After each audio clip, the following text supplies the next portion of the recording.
Halo teman-teman, pada video kali ini kita akan membahas mengenai tata kelola CSR.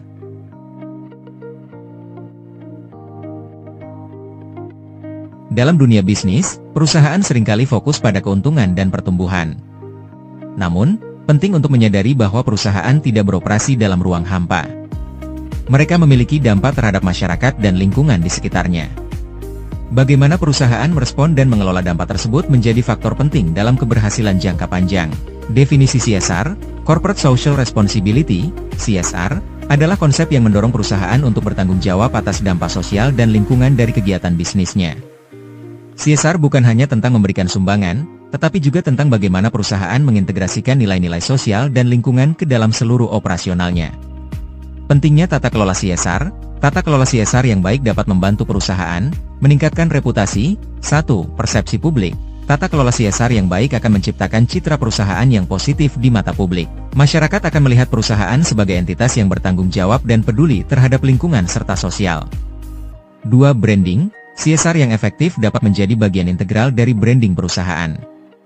Kegiatan CSR yang berdampak positif akan menjadi bahan pembicaraan yang positif dan meningkatkan kesadaran merek. 3. Keunggulan kompetitif. Dalam pasar yang semakin kompetitif, reputasi yang baik karena praktik CSR yang kuat dapat menjadi pembeda yang signifikan. Perusahaan yang peduli terhadap masyarakat dan lingkungan akan mendapatkan reputasi yang positif di mata publik. Selanjutnya, membangun kepercayaan, di mana hubungan dengan pelanggan. Pelanggan semakin sadar akan dampak sosial dan lingkungan dari produk yang mereka konsumsi. Perusahaan dengan program CSR yang kuat dapat membangun loyalitas pelanggan yang lebih tinggi. Hubungan dengan karyawan. Karyawan ingin bekerja untuk perusahaan yang memiliki nilai-nilai yang sejalan dengan nilai-nilai mereka. Program CSR yang baik dapat meningkatkan moral karyawan dan produktivitas.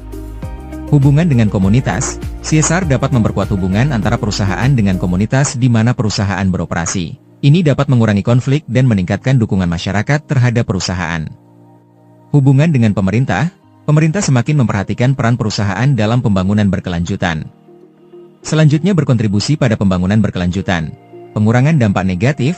CSR dapat membantu perusahaan mengurangi dampak negatif terhadap lingkungan, seperti emisi karbon, limbah, dan penggunaan sumber daya yang tidak berkelanjutan. Peningkatan kesejahteraan masyarakat. Program CSR dapat berkontribusi pada peningkatan kesejahteraan masyarakat melalui pendidikan, kesehatan, pemberdayaan ekonomi, dan infrastruktur. Konsep dasar CSR, lalu apa saja pilar-pilar CSR? Pilar ekonomi, CSR mendorong perusahaan untuk menciptakan nilai ekonomi yang berkelanjutan, yang tidak hanya menguntungkan perusahaan, tetapi juga bermanfaat bagi masyarakat dan lingkungan. Perusahaan yang hanya fokus pada keuntungan, dan tidak peduli dengan dampaknya terhadap lingkungan, mungkin akan menghasilkan keuntungan besar di awal, tetapi pada akhirnya akan merugikan diri sendiri dan masyarakat. Pilar sosial. CSR mendorong perusahaan untuk meningkatkan kesejahteraan masyarakat melalui program-program sosial dan pemberdayaan masyarakat. Contohnya, perusahaan dapat memberikan pelatihan keterampilan kepada masyarakat sekitar, membantu membangun fasilitas umum, atau mendukung program pendidikan. Pilar lingkungan. Perusahaan yang peduli terhadap lingkungan akan berusaha meminimalkan dampak negatif terhadap lingkungan dan menerapkan praktik bisnis yang ramah lingkungan. Misalnya, perusahaan dapat mengurangi emisi gas rumah kaca, menggunakan energi terbarukan, atau mendaur ulang limbah. Selanjutnya, apa saja tujuan dan manfaat CSR? Tujuan CSR. Tujuan utama CSR adalah untuk mencapai keseimbangan antara keuntungan perusahaan dengan kepentingan sosial dan lingkungan. CSR mendorong perusahaan untuk tidak hanya mengejar keuntungan semata, tetapi juga untuk mempertimbangkan dampaknya terhadap masyarakat dan lingkungan. Manfaat CSR. CSR memiliki banyak manfaat bagi perusahaan, seperti meningkatkan reputasi. Perusahaan yang peduli terhadap masyarakat dan lingkungan akan mendapatkan reputasi yang positif di mata publik. Reputasi yang baik akan menarik lebih banyak pelanggan, investor, dan talenta. Membangun kepercayaan.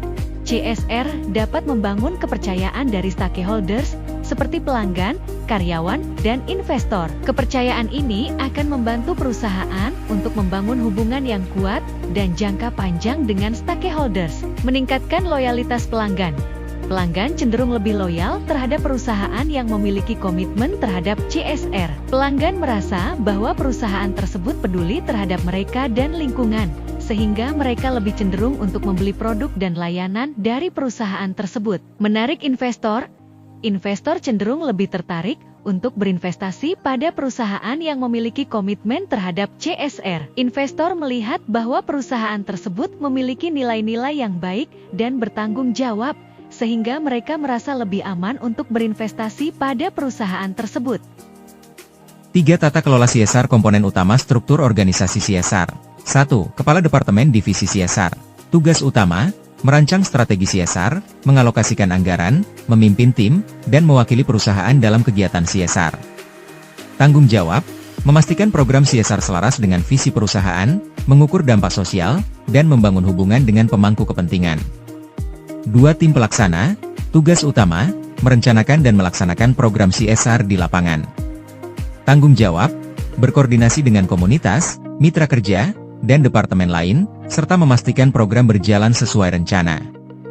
3. Tim evaluasi. Tugas utama, mengukur dampak sosial dan lingkungan dari program CSR. Tanggung jawab, mengembangkan indikator kinerja, mengumpulkan data, dan menganalisis hasil untuk perbaikan berkelanjutan. 4. Komite CSR. Tugas utama, membuat keputusan strategis terkait program CSR. Tanggung jawab, mengawasi pelaksanaan program, memastikan transparansi, dan memberikan dukungan kepada tim CSR. Lalu apa saja kebijakan dan strategi CSR?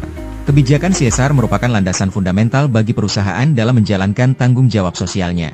Kebijakan ini layaknya kompas yang menuntun arah dan tindakan perusahaan dalam berkontribusi pada pembangunan berkelanjutan.